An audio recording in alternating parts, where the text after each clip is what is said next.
البقرہ ورس 56۔ لیکن پھر اس لیے کہ تم شکر گزاری کرو، اس موت کے بعد بھی ہم نے تمہیں زندہ کر دیا، اور ہم نے تم پر بادل کا سایہ کیا اور تم پر من وسلویہ اتارا اور کہہ دیا کہ تم ہماری دی ہوئی پاکیزہ چیزیں کھاؤ، اور انہوں نے ہم پر ظلم نہیں کیا، البتہ وہ خود اپنی جانوں پر ظلم کرتے تھے۔ اور ہم نے تم سے کہا کہ اس بستی میں جاؤ اور جو کچھ جہاں کہیں سے چاہو بفراغت کھاؤ پیو اور دروازے میں سجدے کرتے ہوئے گزرو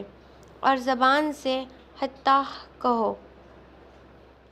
ہم تمہاری خطائیں معاف فرمائیں گے اور نیکی کرنے والوں کو اور زیادہ دیں گے۔ پھر ان ظالموں نے اس بات کو جو ان سے کہی گئی تھی بدل ڈالی، ہم نے بھی ان ظالموں پر ان کی فسق و نافرمانی کی وجہ سے آسمانی عذاب نازل کیا۔ اور جب موسیٰ علیہ السلام نے اپنی قوم کے لیے پانی مانگا تو ہم نے کہا کہ اپنے لاٹھی پتھر پر مارو، جس سے 12 چشمے پھوٹ نکلے، اور ہر گروہ نے اپنا چشمہ پہچان لیا، اور ہم نے کہہ دیا کہ اللہ تعالیٰ کا رزق کھاؤ پیو اور زمین میں فساد نہ کرتے پھرو۔ اور جب تم نے کہا اے موسیٰ، ہم سے ایک ہی قسم کے کھانے پر ہرگز صبر نہ ہو سکے گا، اس لیے اپنے رب سے دعا کیجیے کہ وہ ہمیں زمین کی پیداوار ساگ، ککڑی، گیہوں، مسور اور پیاز دے۔ آپ نے فرمایا، بہتر چیز کے بدلے ادنیٰ چیز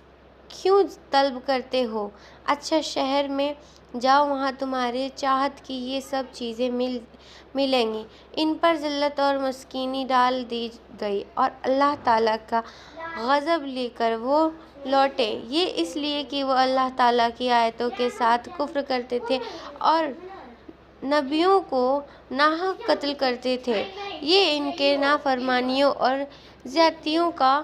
نتیجہ ہے۔ مسلمان ہو، یہودی ہو، نصاری ہو یا سابی ہو، جو کوئی بھی اللہ تعالیٰ پر اور قیامت کے دن پر ایمان لائے اور نیک عمل کرے، ان کے اجران کے رب کے پاس ہیں، اور ان پر نہ تو کوئی خوف ہے اور نہ اداسی۔ اور جب ہم نے تم سے وعدہ لیا اور تم پر طور پہاڑ لا کھڑا کر دیا اور کہا جو ہم نے تمہیں دیا ہے